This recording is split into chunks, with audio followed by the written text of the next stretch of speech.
মানুষের শরীরের যে সমস্ত অবাঞ্ছিত পশম বা লোম আছে, যেগুলো ছাঁটার, যেগুলো কাটার, পরিষ্কার করার নির্দেশ আসছে, সেটা বগলের নিচের পশম হোক, নাভির নিচের পশম হোক, এগুলোকে পরিষ্কার করার জন্য আজকাল হেয়ার রিমুভাল পাওয়া যায়। এক ধরনের আপনার ক্রিম পাওয়া যায়। এই ক্রিমটা মাখায় দিয়ে এরপরে কিছু দিয়ে টান দিলে এগুলো পড়ে যায়। এখন এই হেয়ার রিমুভাল ইউজ করে এটাকে পরিষ্কার করা জায়েজ আছে, নাকি এখানে ব্লেড ইউজ করতে হবে, কেঁচি ইত্যাদি ইউজ করতে হবে?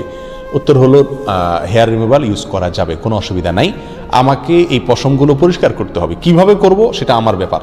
শরীয়ত আমাকে এক্ষেত্রে কোনো পদ্ধতি বলে দেয় না যে তোমাকে ব্লেড ইউজ করতে হবে। অথবা আপনি ব্লেড ইউজ করেন, অথবা মেশিন ইউজ করেন, অথবা হেয়ার রিমুভাল ইউজ করেন, যেভাবে আপনার সম্ভব বা যেভাবে আপনার ইচ্ছা সেভাবে আপনি ইউজ করতে পারেন। যদি আপনার স্বাস্থ্যের জন্য ক্ষতিকর না হয় তাহলে এটা ইউজ করাতে শরীয়তের দিক থেকে কোনো কি নাই, অসুবিধা নাই।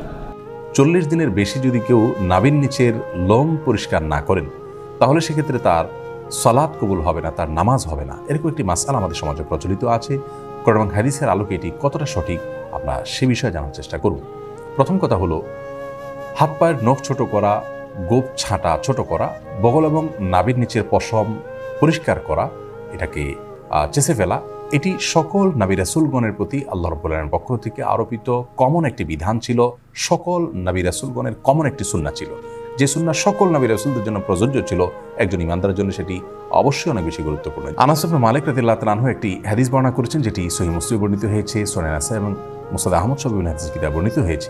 সেখানে তিনি বলেছেন যে রাসূল আকরাম সাল্লাল্লাহু আলাইহি ওয়াসাল্লাম আমাদেরকে এই কাজগুলো করবার জন্য, অর্থাৎ হাত পায়ের নখ ছোট করা, গোপ ছোট করা, বগল এবং নাভির নিচের পশম পরিষ্কার করা, চাষা, এই কাজের জন্য তিনি আমাদেরকে সময়সীমা নির্ধারণ করে দিয়েছেন 40 দিন। অর্থাৎ 40 দিন পর্যন্ত কেউ যদি বিলম্ব করেন তাহলে সেটি জায়েজ আছে। যদিও এত বেশি বিলম্ব না করে প্রতি সপ্তাহে একবার পরিচ্ছন্ন করতে পারে সেটি উত্তম, ভালো কাজ। যত বেশি পরিষ্কার রাখা যায় এগুলো ততই ভালো।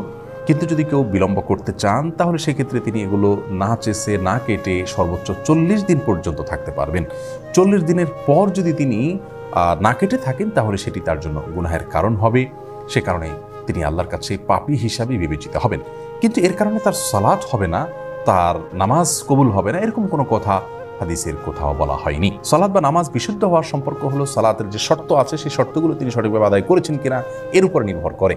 যার কারণে সালাতের শর্ত যদি সঠিকভাবে আদায় করে থাকেন, ফরজগুলো সঠিকভাবে আদায় করে থাকেন, তাহলে সালাত বিশুদ্ধ হবে। যদিও তার নাভির নিচের লোম তিনি অপরিষ্কার রাখেন, নখ বড় রাখেন, এগুলো করা সত্ত্বেও তার সালাত আদায় হয়ে যাবে। কিন্তু এগুলোকে তিনি বড় রাখবার কারণে, ছোট না করার কারণে, সময়মতো না চাষবার কারণে, 40 দিনে বেশি অপরিচ্ছন্ন রাখবার কারণে তিনি একটি গুনাহে লিপ্ত হলেন, সেটি সম্পূর্ণ ভিন্ন বিষয়।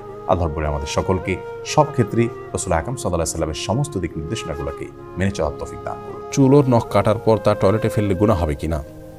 ভাই তুহিন, আমাদের শরীরের চুল, নখ ইত্যাদি কেটে সেটা যদি আমরা টয়লেটে বা ওয়াশরুমে ফেলে দিই তাহলে তার কারণে গুনাহ হবে না, কিন্তু কাজটি অনুত্তম, মানে ভালো নয়।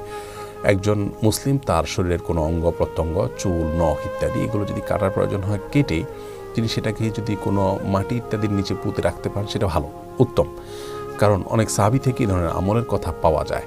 কিন্তু যদি কেউ এটা করতে না পারেন, বরং ডাস্টবিনে বা অন্য কোথাও ফেলে দেন, তাহলে এই ফেলার কারণে তিনি গুনাহগার হবেন না, পাপী হিসাবে বিবেচিত হবেন না, বড়জোর উত্তম কাজ করেননি। এটি যেহেতু মানুষের শরীর, আল্লাহ রাব্বুল আলামিন মানুষকে সম্মানিত করেছেন, মর্যাদা দিয়েছেন, এই জন্য চুল, নখ এগুলো তার অঙ্গ।